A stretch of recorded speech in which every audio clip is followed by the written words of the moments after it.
every month. Alrighty, hold on. Okay, so quickly, member announcements. Has several member announcements. Who else has member? Raise your hand if you have. All right, you gotta come on up. Kevin, we're gonna go through them, and we're gonna do you last. Alrighty. Is Alfred gonna get here first? Yes, he is. Hi, I'm Alfred Jan. I'm a board member of the humanist community in Silicon Valley, and I'd like to invite everyone to our game night, which is this Friday at 7:30 at Humanist House. Address is 1180 Coleman Avenue near Brokaw. And we'll be playing things like Cards Against Humanity, Pictionary, Trivial Pursuit, et cetera, et cetera. So it's going to be fun. Thanks. Hi, I'm Diane. I wanted to plug a play that I'm in. Unfortunately, it's not atheist related or anything like that, but but I have a good role, and I'd like you all to see me. I have some cards it's playing for the next 2 weekends, Thursday, Friday, Saturday night, and Sunday matinees, though I think the Sunday matinees have sold out. So it's called Evelyn in Purgatory. It is about teachers in the 2008 school system in the New York public schools.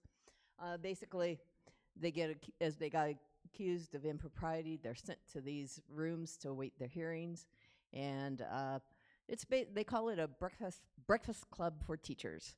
So it's a lot of fun. It's at the Tabard Theater, so you all could come after the Women's March. Actually, it's from downtown San Jose.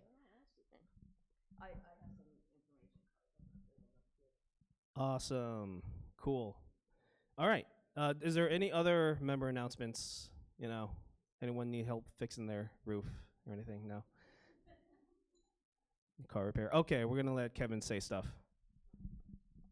Okay,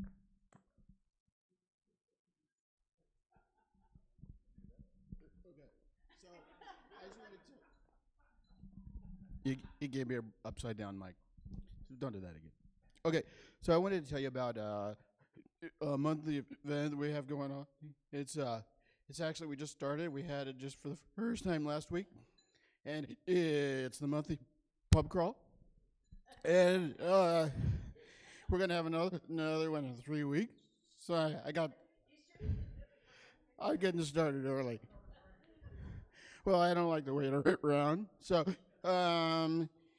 it occurs, if my math is right, it's the monthly pub crawl, and it occurs every month.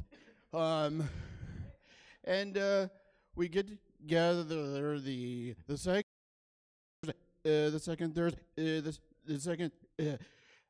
second tomorrow of every month, and which would be the day after Wednesday, the 2nd. And so, if you'd like to come, you're invited. We'll announce where we're going to meet prior to the event. We'll try to go to a different place every time. I like to go to a lot of places, so that you can see. Let's see. We'll announce it on as we move the pub crawl from one place to the other. We'll announce it on let's see, it's Facebook and Twitter, and we'll also announce it on GreetUp, and so you can check that out. So if you come late, you'll know where we're gonna be, and I'll probably be stumbling down the street. You'll be able to see me very easily. Let's see, what else is I gonna announce? Oh yeah, okay. So seriously, there is another meetup occurring on the 2nd Thursday of every month. So we might change it to the 4th Thursday or something like that. The 4th Thursday of every month. So depending on, because someone else told us there was another meetup the same Thursday. So it was a lot of fun. Fred Moulton was there, and there you are. And we had a lot of fun. So come on, check us out. 2 other things real quick. Oh, actually, maybe just one other thing. I handed out a sheet. We want to encourage you guys to give us ideas of events you're interested in, speakers you're interested in, If you know anybody or yourself would like to present, please let us know. That's including both our biweekly events and any outside events like the pub crawl, hiking, biking, any other thing. I'm thinking of actually putting on a monthly event where we go out and go to museums, where we go to parks, and kind of just some points of interest around the Bay Area. So maybe try to do that once a month. But we really need your help. Unlike the U.S. government right now, we are not a dictatorship. So this is your club.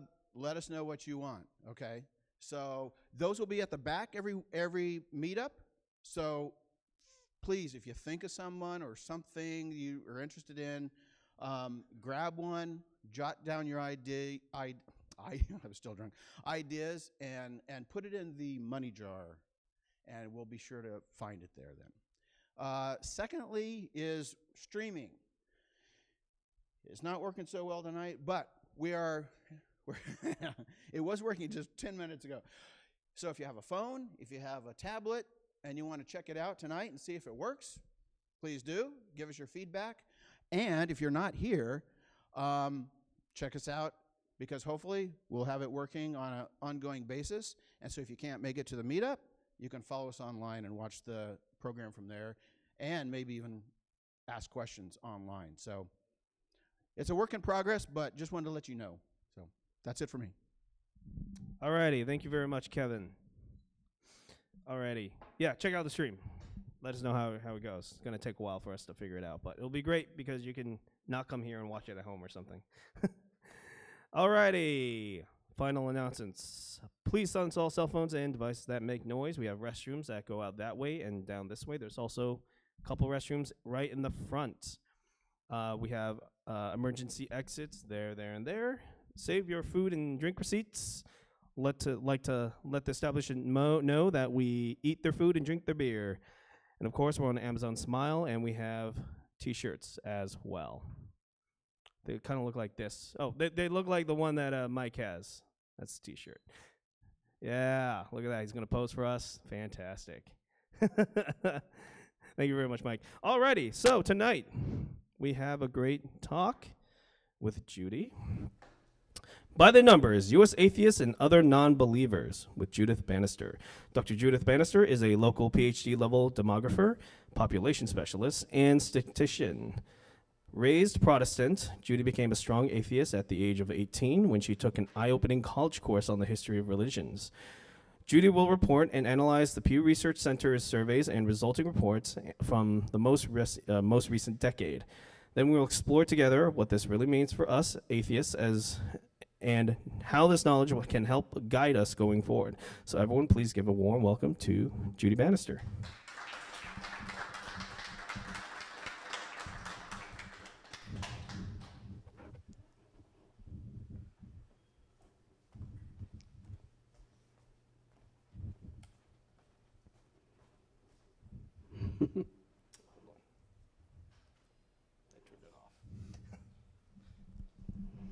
Thank you, Sean. Can everybody hear me? Is this too loud, too soft? Okay, I don't want to speak too loudly. It sounds loud to me. So good evening. We're going to have some fun tonight with numbers. This talk is about the numbers of U.S. atheists and other non-believers, based on the Pew Research surveys. So there's something called the Pew Research Center. It's a nationwide organization. It is very objective and carefully, scientifically done.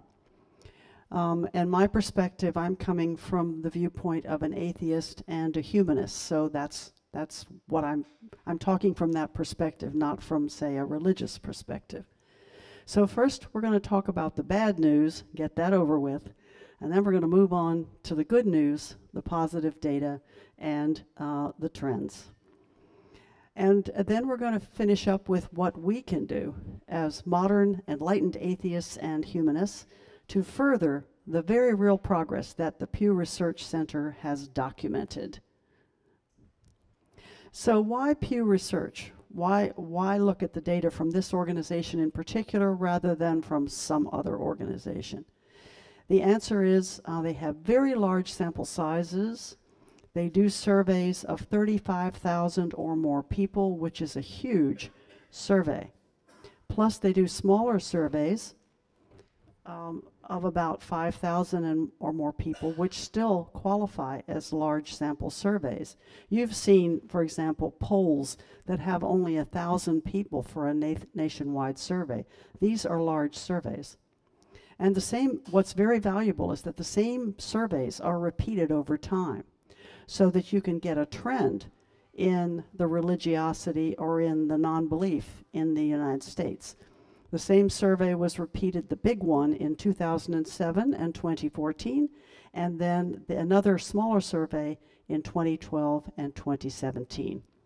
So Pew Research is very objective, very impartial, and the best available data on religion and non-religion in the United States.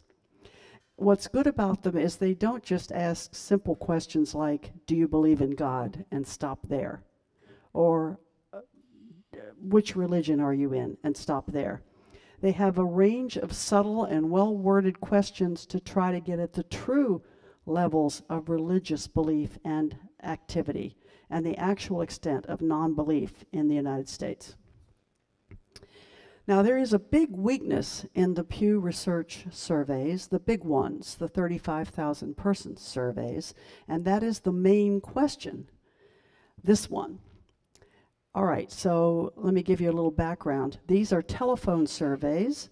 The Pew Research interviewers are calling you on your cell phone or on your home phone, and they're asking if you would be willing to participate in the survey about religion in the United States. And if people say yes, and they say, this is a long survey, do you have time, so forth, they set it up nicely. And then they ask this question over the phone. Now, I'd like for you to close your eyes and pretend that you are the interviewee, that you are answering the phone, and this interviewer is asking you this question. Listen to the question and think, what is going to be my response to this question? The question is, what is your present religion, if any? Are you Protestant, Roman Catholic, Mormon, Orthodox, such as Greek or Russian Orthodox, Jewish, Muslim, Buddhist, Hindu, atheist, agnostic, something else, or nothing in particular? Now you can open your eyes. Okay, what's your response to that question? My response to that question is, it's a really long question, for one thing. You're listening to it. You're not seeing it written down, you're listening to it over the phone. I think that this question could give the respondent the impression that the interviewer is expecting a response of a particular religion, because they go through so many particular religions before they ever get to the non-belief categories. So my theory is that a lot of people would respond Protestant and Catholic because that's what they were raised, and the non-theist options are, like, at the end of the question, like an afterthought. So I think there's a slight bias in this question in favor of getting answers of a religious category rather than a non-religious category. Nevertheless, in response to that question, in 2014, only 3.1% of the U.S. adult population age 18 and older selected atheist, said they were atheists. In other words, were willing to respond atheist to that survey. These out atheists, like you and me here, have these characteristics: 68% men and only 32% women. That's familiar to us, right? They are more likely to be white and highly educated than the general population.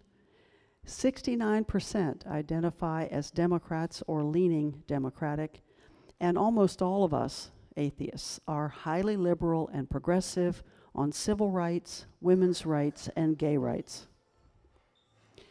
So the bad news, we're still on the bad news here. So in 2014, only 7% of the US adult population age 18 and older selected atheist or agnostic. 3.1% atheist, 4.0% agnostic, and then this huge category called nothing in particular. I'm nothing in particular, 15.8%. The total of that, the Pew Research Group calls this category unaffiliated, meaning you're not affiliated with any particular religious group. And that added up to almost 23% of the US adult population in 2014. And then the something else category included like Unitarians and humanists, and only less than 0.3% called themselves humanists, which is of course unfair to the humanists. The category humanist wasn't even in the question. So what about, so that we just said, the unaffiliated category was 23% of the US adults and has been rapidly increasing. So who are these nothing in particular respondents? Now there's a good side to that category, nothing in particular, because they are not involved in the harmful side of organized religions in the United States. At least they're not identifying with any organized religion. But are these really non-religious people? Are they really secular people? Not really. They are a heterogeneous group. Of the nothing in particular group in 2014, 8.8% of US adults said that religion is not too important or not at all important in their lives, while 6.9% of adults said religion is very important or somewhat important. Now that category who say religion is important, even though they're not identified with a particular religion, those are not secular people. They're not non-religious people. So here's a first estimate of the non-believers in the United States as of 2014. The total non-believers might be estimated from the self-described atheists, agnostics, humanists, plus the nothing in particular respondents who said religion is not important in their lives, totaling about 16.2% of the US adult population. Here's some more bad news. We'll get over the bad news quickly, don't worry about it. So they asked in 2014 and 2007, do you believe in God or a universal spirit? This is not an either or question, this is a yes or no question. Please note, this is a very broad, expansive definition of God, because the idea of a universal spirit is very vague, somewhat new age, woo-woo, undefined, all-encompassing, and many people who call themselves atheists even, or humanists even, or secular people, would also say, well, sure, I believe in a universal spirit. I mean, we're all connected, the universe is all one, we are all linked somehow, scientifically speaking, you know, there's connections everywhere, we don't even understand them all. Sure, there's a universal spirit. Okay, so this is biased in favor of a yes response. So here are the responses in 2014 and with their level of certainty about God. So 63% of adults in America said they believe in God and they're absolutely certain that God or a universal spirit exists.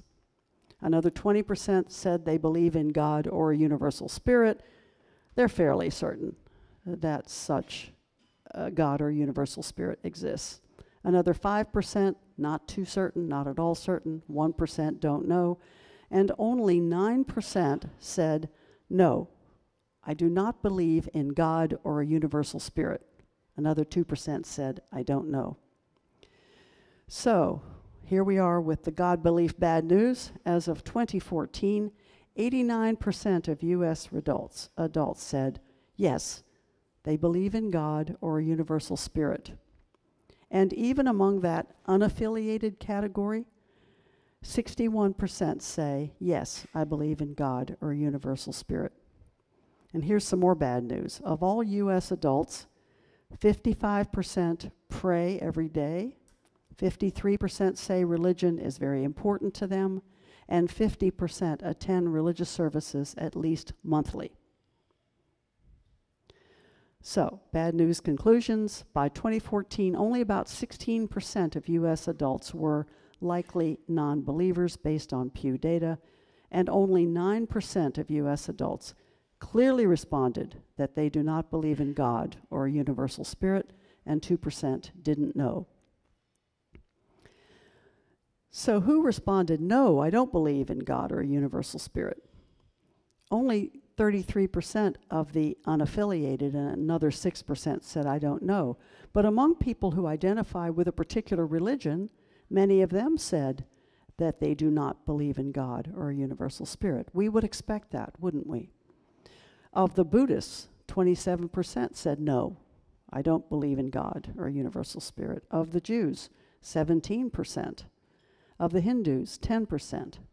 But of the main groups like mainline Protestants and Catholics, 2% said, I do not believe in God or a universal spirit. Okay, let's go to the good news now that we have dispensed with all that bad news. The trends are good and rapidly changing. So between 2007 and 2014, based on the same Pew survey taken twice, 7 years apart, there was a sharp increase in what Pew Research calls the unaffiliated population. Here is a graph from Pew Research. You can see that from 2007 to 2014,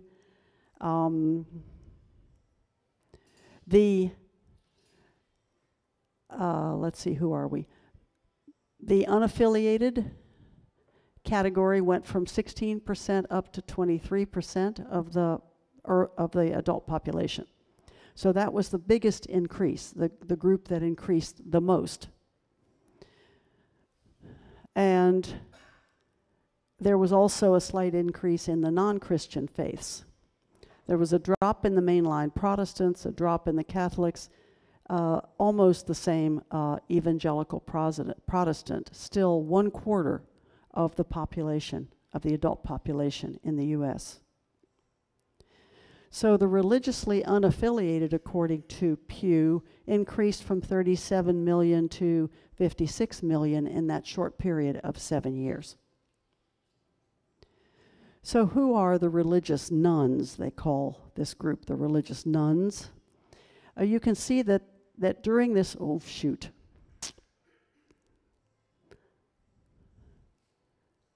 This is a very touchy instrument.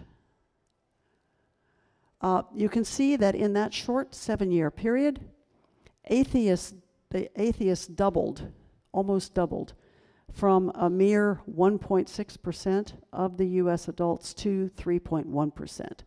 Agnostics grew rapidly also. The nothing in particular group grew. The ones where religion is not important grew, but so did the unaffiliated who said religion is important.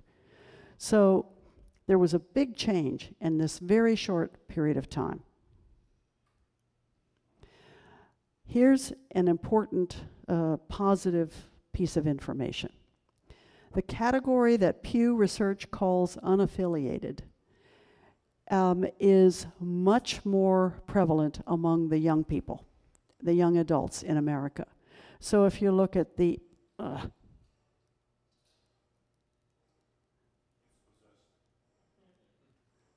it's my fault. Okay, so if you look at the elders, only 11% are in the unaffiliated category.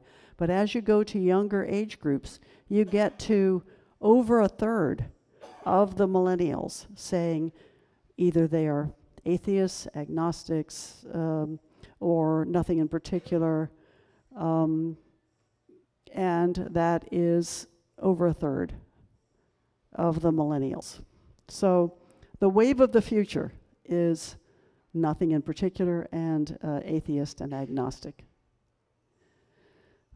There's another category that Pew defines called religiosity.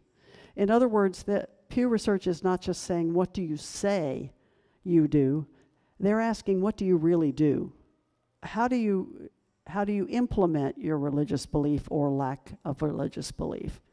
What are the measures that we can measure about how religious you are? So they defined religiosity or religious commitment, which is a composite measure, and it's, again, self-reported. You know, do you attend worship services? How frequently? How do you pray? How frequently? Are you certain of your belief in God, or less certain, or not at all certain? What is the importance of religion in your life? And there is a category called low religiosity, and that is rising rapidly. That's us. So how does Pew Research define people with low religiosity or low religious commitment? So by definition, that person has two or more of the following characteristics. That person says that religion is not too important or not at all important in his or her life, that he or she seldom or never attends religious services, seldom or never prays, does not believe in God or a universal spirit. So if you answer 2 out of those four, you have low religiosity. That's the definition. Here is the trends toward low religiosity. Let's look closely at this. The overall trend is a slight drop in the highly religious, pretty much the same, the medium religiosity, and a big jump from 14% to 19% with low religious commitment. This is in a 7-year period, very short. So, and in every age group, there is some increase in the low religiosity category. So even among the elders, the increase was from 10 to 12% with low religiosity. Among the boomers, from 13 to 15%, Generation X, rapid rise from 15% to 19%, and look at the millennials. Low religious commitment increased from 19% to 29% of the millennials in that short period of 7 years. This is progress. Here's another interesting survey, and this was in 2017. This is the survey that has 5,000 or more respondents, and this was done in 2012 and 2017, 5 years apart. Same survey. They asked, quote, generally speaking, do you think of yourself as a religious person or not? Who answered yes? Of U.S. adults in 2012, 65% said yes, I think of myself as a religious person, but that declined to only 54% in 2017. That's a very sharp drop in only a 5-year period. This is progress in my definition. They also asked in the same surveys, this exact same wording, generally speaking, do you think of yourself as a spiritual person or not? So they asked the religious question and the spiritual question separately. Yes is a very common answer to the spiritual question. In 2012, 78% said, yes, I'm a spiritual person, and in 2017, 75%, almost as many. So in both years, more U.S. respondents thought of themselves as, quote, spiritual, unquote, than religious. Of course, what does that mean? People are self-defining what that means. So this is an important graph. Here's us, neither religious nor spiritual, at least that describes me, rose from 16% to 18% in 5 years. The religious and spiritual dropped quite dramatically from 59% to 48%. This spiritual but not religious category increased dramatically also. So those who think of themselves like me as neither spiritual nor religious rose from 16% to 18% in 5 years. We could see this group, and I see this group, as the core non-believers. This category is that portion of the U.S. population who are non-superstitious and tend to be more clear-thinking from my personal perspective. But the Pew Research team, they emphasize the importance of the category spiritual but not religious. Because a person answers, no, I'm not religious. Yes, I am spiritual, to the two different questions. I think this may signal a shift away from strong religious identity in the U.S. adult population toward a more amorphous, quote, spiritual identity, whatever that means. And of course, it's all self-defined. They didn't define it for the respondent. Look how broadly this change is spread. Both men and women increased dramatically the proportion of them who said yes to spiritual but no to religious. All races, same thing. Democrats and Republicans shifted away from calling themselves religious and but kept the spiritual designation. So the category spiritual but not religious is increasing in many different demographics. So this person is the head of the Pew Research Center religious surveys. His name is Alan Cooperman. This is a photograph at the American Atheist Convention, where several of us from this group attended last year. So he was just telling us some of this data in his talk, and he pointed out to the American Atheist Convention that in 2014, atheists are 2% of the boomers, but 5% of the millennials self-define as atheists, and the agnostics, as I told you, increased to 4%. So what about the people who call themselves Buddhist or Jewish or Protestant, Catholic, and yet they're actually non-believers? They actually don't believe in God or a universal spirit. So some of them, as we know such people, I know such people, who are like Reformed Jews, who want to keep the cultural aspects of Judaism, but really don't believe in any of the superstitious parts of Judaism. But they want the cultural aspects of Judaism.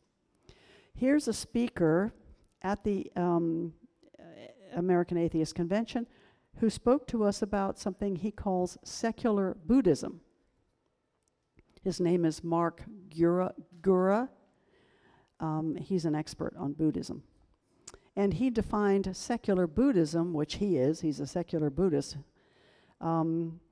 as Buddhism minus all the gods, the gurus, the pseudoscience, the superstition, the supernaturalism.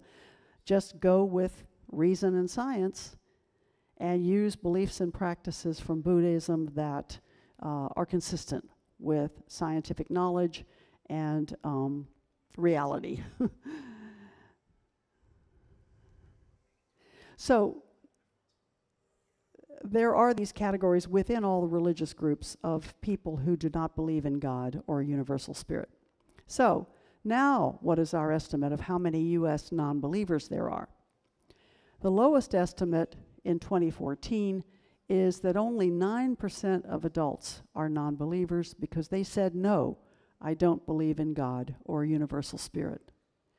A higher estimate is those who reported that they are atheists, agnostics, humanists, and nothing in particular, who said that religion is not important to them. That's the 16.2% category.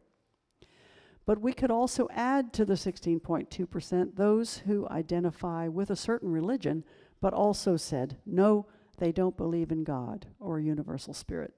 So that's an additional 1.5% of adults. That's totaling almost 18% of U.S. adults. Another higher estimate, in 2017, 18% of U.S. adults are neither spiritual nor religious.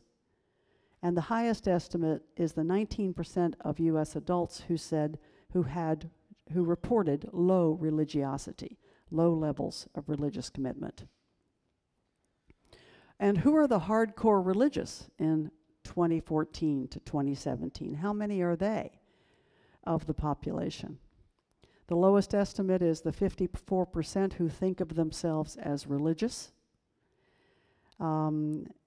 And then the next highest estimate is the 55% of adults with high religious commitment. And a higher estimate is the 63% of U.S. adults in 2014 who were absolutely certain that there is a God or universal spirit. There's a middle group, that what I call the transitional group, potentially. Those who see themselves as spiritual but not religious. And so here's our picture of religiosity in the U.S. About 18 to 19% of American adults are non-believers by all these definitions that I have shown you.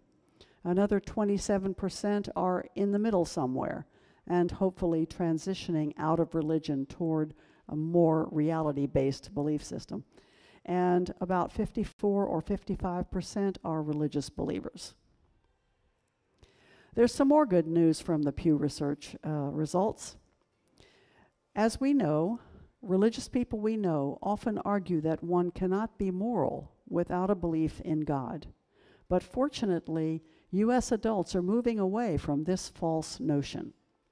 Now, a majority say that it is not necessary to believe in God in order to be moral and have good values. Here's the trend line. From 2011 to 2014 to 2017, about half and half of the adult population used to say that half said yes and half said no about whether it's necessary or not to believe in God. But over time, more people say you don't have to believe in God to be ethical, to be moral, to have good values. And far fewer are saying, yes, you do have to believe in God. So there's real progress there.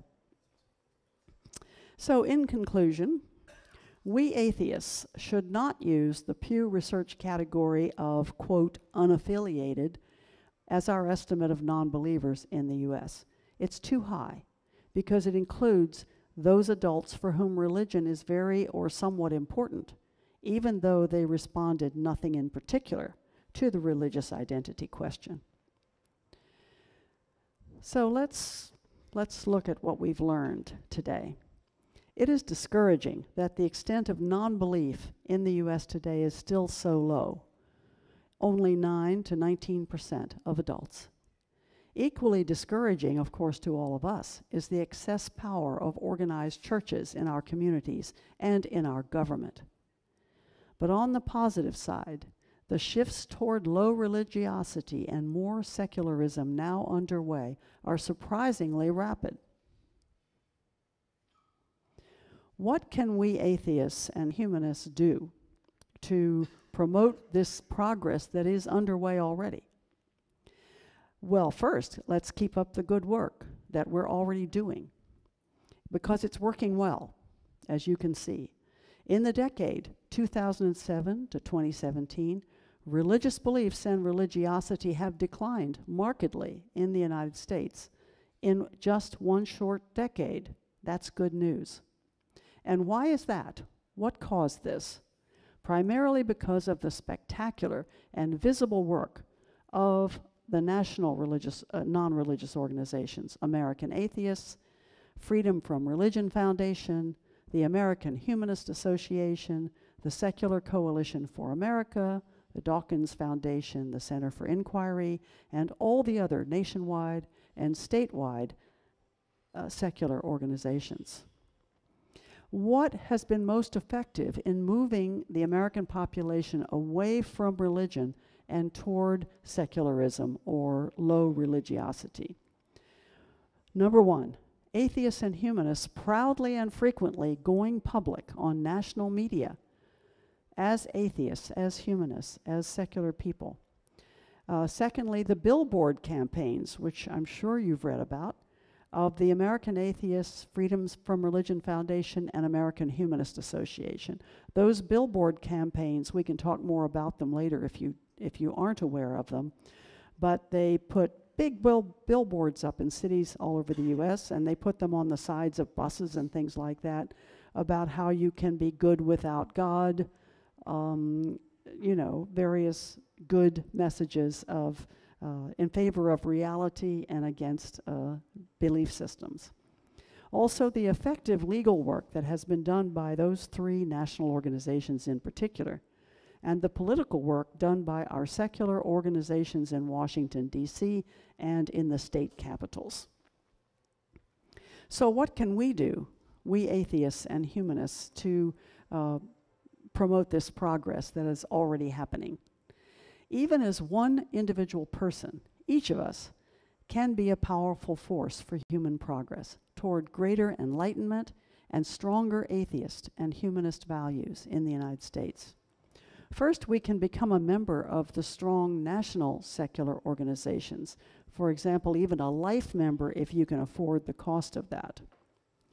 And you can target some financial contributions to the billboard campaigns or the high-profile legal work or the political work of those very effective organizations. At the local level, right here, we can demonstrate that we are working alongside others for important positive outcomes. That's what we do all the time, right here locally and all the way up to the national stage. We can engage with those who say they are spiritual but not religious, because many of these people may be transitioning out of religion toward atheism and humanism and secularism. Also, we can fight alongside other right-minded citizens to get reactionary religion out of our government and our laws. Here's another thing we can do. We should be giving strong support to secular youth and young adults who are already leaving religion. How can we do that?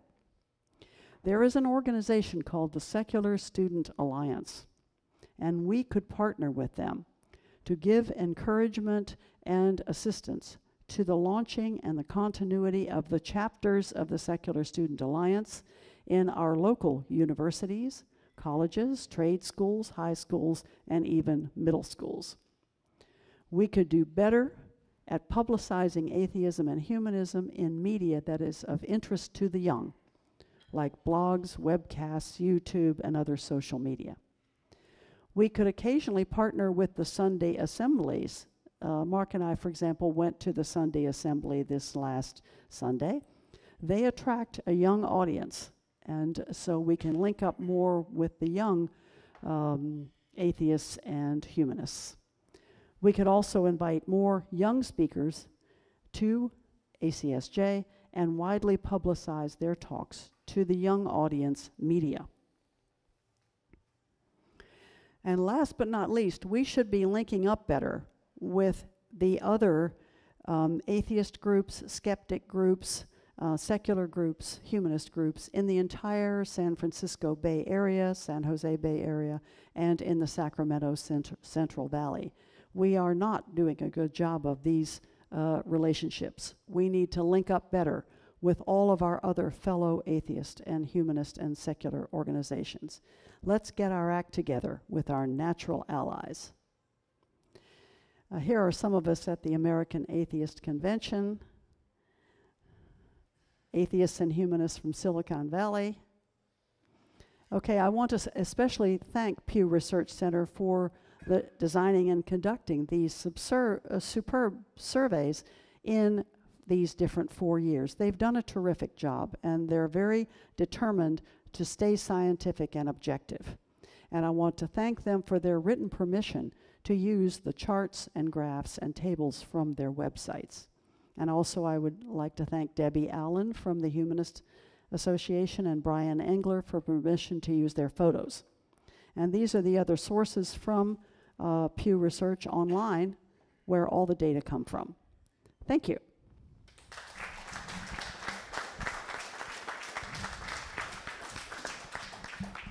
All right, if you have questions, just raise your hand and all that good stuff. All I right, saw them I would first like time. to mention that this is being videotaped, this whole thing, not you, me, but we need to hear your questions, and you need to speak into the microphone, please. Thank you. Hi. I was Hi. wondering, one of the last things you said was we need to partner with the other like-minded organizations in the Bay Area. Mhm. And I was wondering if you had any particular ideas how we might do that. Good question. The question was, if every, in case nobody heard, is how do we actually partner with all of our fellow atheist and humanist groups around the Bay Area? Good question.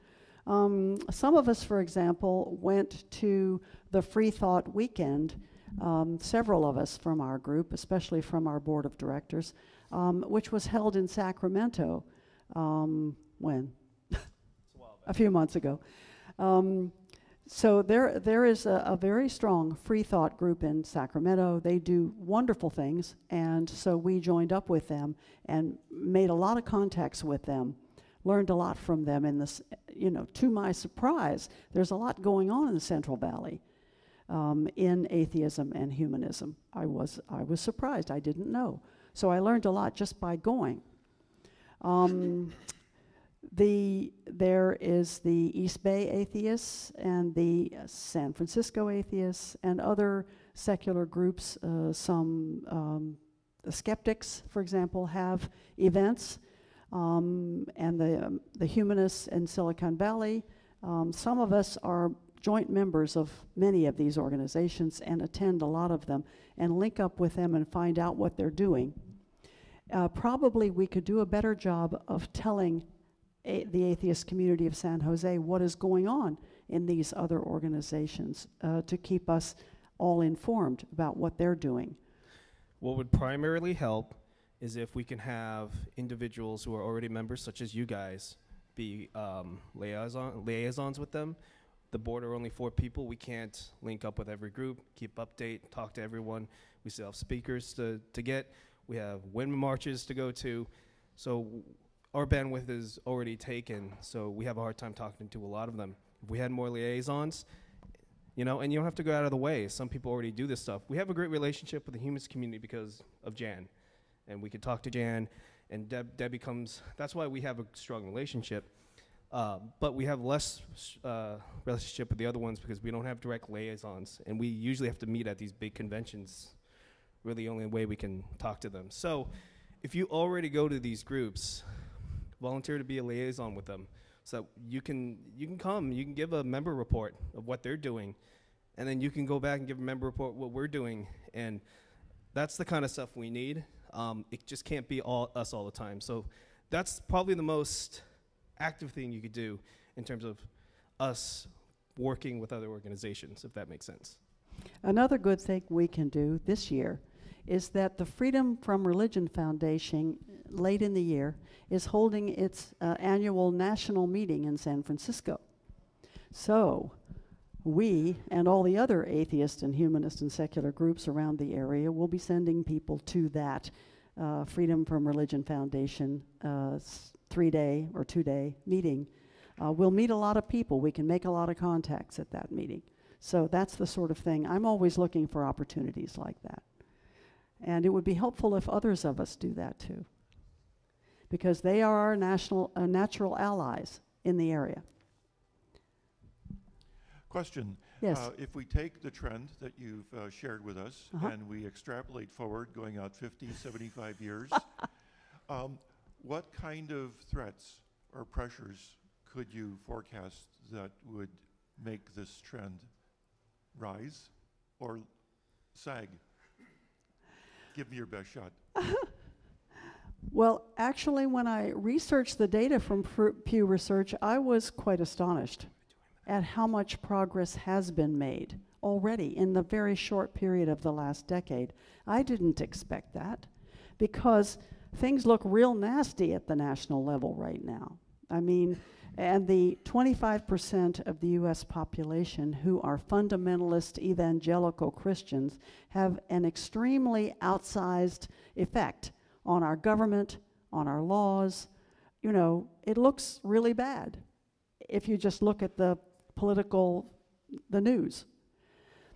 But underneath it all, these changes are happening rapidly, and it's thrilling to me that that is going on. I expect these trends towards secularism to continue, even though we're up against some really tough headwinds. I think the American people, while they're easily bamboozled, many voters are easily bamboozled by the religious right, can get pretty discouraged by the fact that all the promises don't come true. There's a lot of lies. So I think that there's going to be a huge amount of progress continuing. I think it's very positive. And I'm thrilled with the work of the American Atheists, of the Freedom from Religion Foundation, of the American Humanists, the Dawkins Foundation, and the Secular Student Alliance, and so forth. Just thrilled. They are making a huge difference, and we can be part of that. Yeah. So I think progress will continue in spite of the political problems at the top. Yes. Hi. As much as I agree with my biases, yes. Yeah. The problem for me, and if we didn't have all these religious people on the earth who were creating war on each other, but on an individual basis, they're not so dangerous as long as they believe they might go to heaven. And I go, I'm not sure if I want to take that away from a lot of guys who could turn worse than what they are right now. So, yes, sure did everybody hear that? Somebody, give up their religion. Yeah, maybe some of us are ambiguous about really, do we want the most dangerous people in society to lose the religion that keeps from being violent toward everybody all the time? Yeah, I can't deal with the most extreme sick people in the society. I don't push them into atheism, I assure you. Yes, Kanita. Hello. Hi. Now, as far as the political things that haven't been discussed very directly, does it make sense for atheists as a group to become more politically active and, say, okay, because many candidates who might be religious, they know that it's hot potatoes, so they don't mention it. It's like, well, you might want to notice that this guy isn't saying anything, but he would probably be anti, abortion or anti-gay this or that if it came up because he is a religious person, that kind of thing. And so does it make sense to have, an atheist political action committee, for example? Actually, we all know what's going on. Most of the leaders in this country at state level and national level don't dare say that they are secular or humanist or atheist, even if they are. But there have been some little cracks in that recently. Like, I was pleased and astonished when President Obama mentioned the nonbelievers in one of his speeches early on in his 8-year. Yeah, it was wonderful because he recognized that the non-believers are a very important rising force in America. I mean, when you consider the political effectiveness of the Jewish population for in America, for example, they're only 1.9% of the population. They're 2/3 of the size of the avowed atheists, and yet we're not having nearly the political effectiveness of the Jewish minority. So we can potentially be much more effective than we are now, but political people will make their own determination about what they can get away with. Recently, there was a political leader, I think it was at the national level, who came out as a humanist. And it's perhaps easier to come out as a humanist than it is to come out as an atheist if you're a political leader. That's sort of a stepping stone into secularism. So I think it's going to happen, but it's slow, and they are measuring very carefully what they can get away with. Well, Judy, I have a positive and a negative. The negative first is that atheists and non-believers tend to have fewer children than those who are religious. And so even though their absolute numbers are going to increase as a share of the world's population, I don't know what's going to happen with that.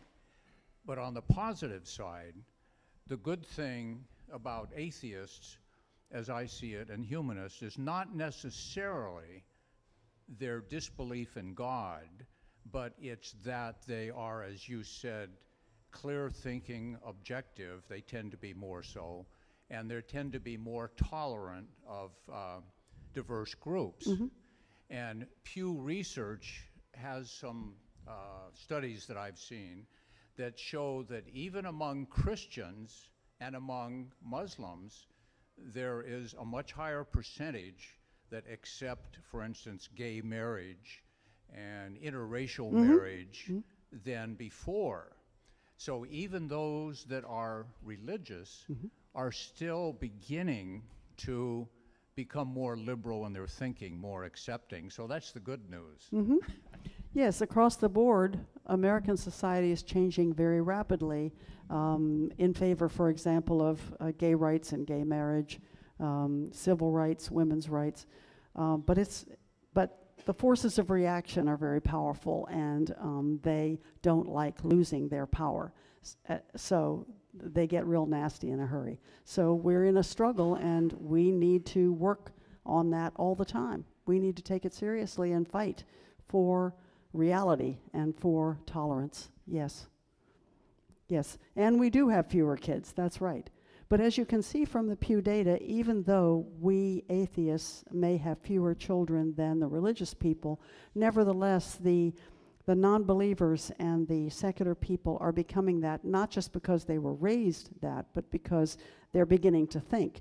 They're getting more education, they're thinking about their beliefs, they're looking at science and saying, look how contradictory that is to this religious belief, it's nonsense. You know, people are moving toward atheism and humanism, not because they were raised in it, but because they think.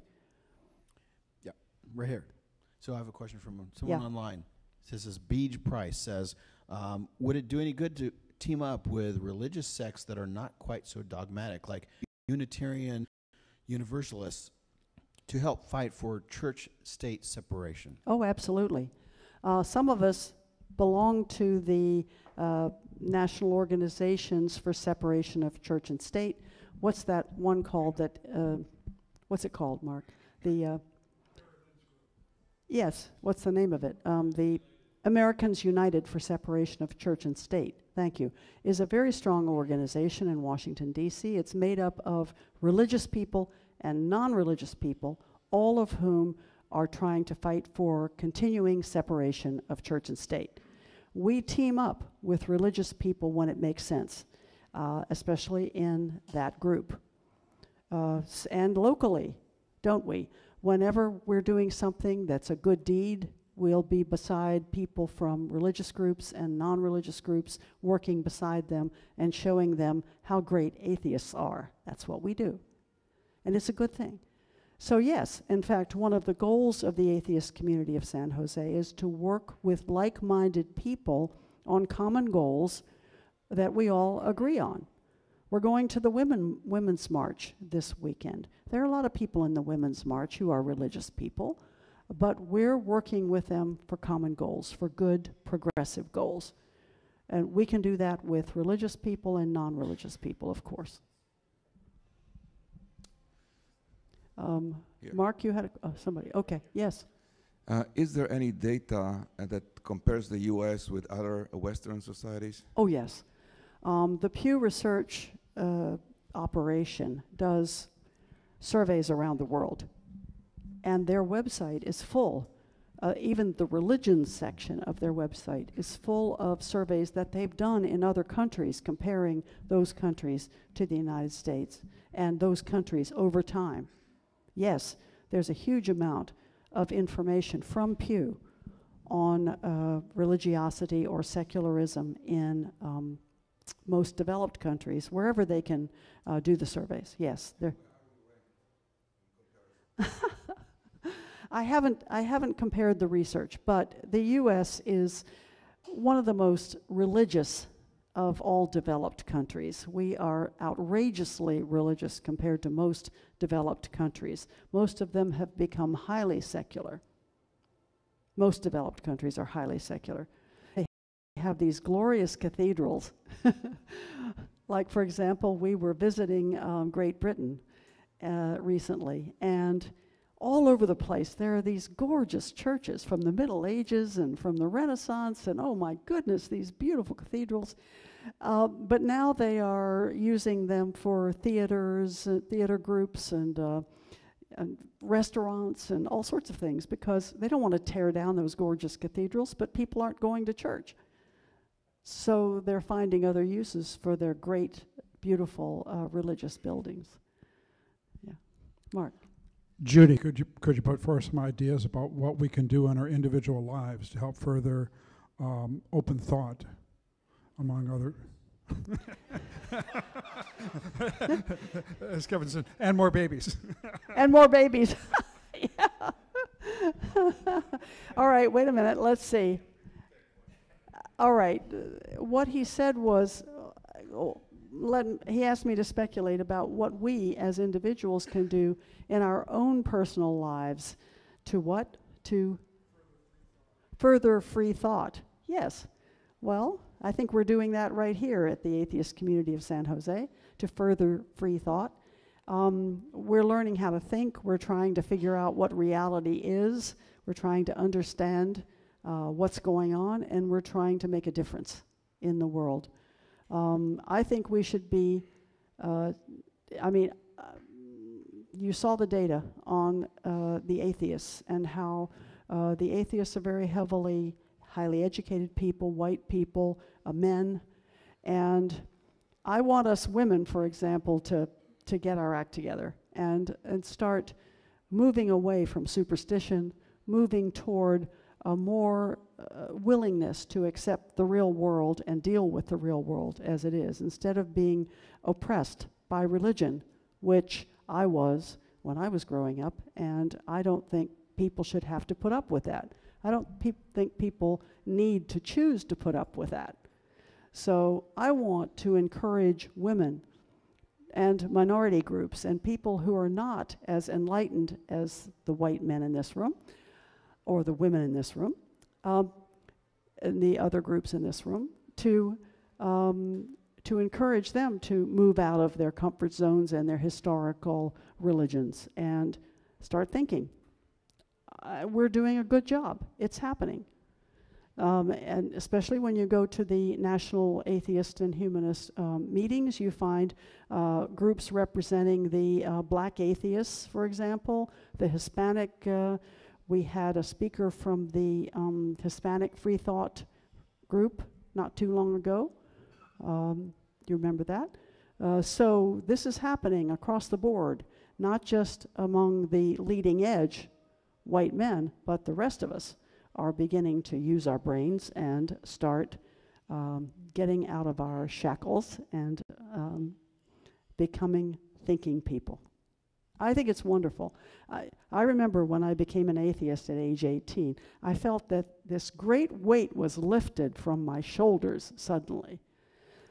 I had been just an ordinary Protestant person, but nothing computed. It made no sense. And I was trying to force my brain to believe this nonsense, and I just couldn't do it after a while. It just didn't make any sense. But everybody around me believed all that stuff, and so I thought, well, must be something wrong with me. No, there was nothing wrong with me. What was wrong was the religious beliefs that were being crammed down my throat. So the fact, when I got out of that, and boy, was it fast. All it took was a little bit of knowledge about all the other religions in the world. That was it. And I saw that Christianity was just one more superstition. That's all. Just one more version of religious superstition. It was so great to have that great weight lifted from my shoulders, and I highly recommend it. Okay. Thanks for coming to speak tonight, Judy. Oh, you're welcome. Got a question about how they conduct the Pew research. What do the conductors of the research do to ensure that the type of people who agree to participate in it are a accurate representation of the population as a whole? For example, if believers are more inclined to agree to participate in their survey and non-believers are less inclined to participate in their survey, then the survey is going to be meaningless. So can you address that? Good question. Please? Well, of course, what they did was they tried to, they did good survey methodology in order to get a representative sample of the population of Americans who have a telephone. I mean, that's not the entire adult population, but it's close, right? And then they call and they use the same wording for everyone to try to get cooperation, to try to get people to be willing to answer the survey. They can't 100% control whether religious people are more likely to be willing than non-religious people. They can't control that. I haven't read on the Pew Research results details about non-response. I'm sure it's there, but I haven't read it. But they're very scientific about it. I think they come close. All right, you know, I guess there's kind of back-to-back questions related to the Pew Research itself. Can you? Mike. Is it better? All right. Yeah, as you know, our high-level goal here is just to normalize atheism and non-belief and such. And the public perception of these results of the Pew Research is really important. You know, having 3% or so, you know, atheists is small in a lot of people's minds. But if you look at the questions and how they're formulated and the biases and, you know, how they try to draw the person into actually agreeing that there's some sort of religious affiliation, I think that's the core of the problem. So is there been any approach to actually going straight to Pew and try to find how to change these questions or how to reduce the bias at least? Well, that's a problem, isn't it? Because, okay, so maybe Pew Research could recognize that these questions have a certain bias in a certain direction. But changing the questions also loses the longitudinal comparison capability.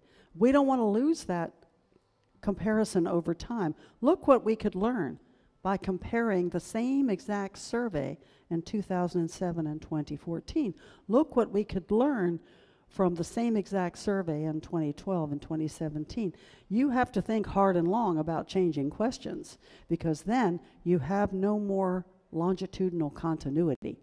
So what you would have to do is have a whole new survey, newly designed, and then, you know, if good survey organizations test out their survey questionnaires first, they do.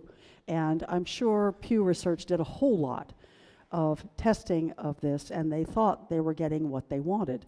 But what they were after was trying to break down in minute detail the religious breakdown of the American population. Their goal was not, I mean, they weren't looking for the non-believers. They were looking for the believers and trying to figure out how many of some small Orthodox sect there were in each state of the United States. They were looking for religious categories of people. Only later did, I think the truth is that only later did Pew realize, oh my goodness, there's a whole lot more non-religious people than we thought. And we didn't pay any attention to them. That wasn't even the goal of the survey. The goal of the survey was to find out which religions everybody is. So a good idea would be not to change these surveys. These are great surveys. We need the continuity. We need, even with their weaknesses, what we need to ask Pew or other organizations to do is design a new survey and then do that survey longitudinally with better questions that are more objective in how they get at non-belief as well as belief. But I wouldn't change the continuity. It's too risky to do that. We need this, because look at how much the change, we can prove the change in such 5 years or 7 years. Terrific. Alrighty, we're going to go ahead and wrap up, guys. Thank you so much.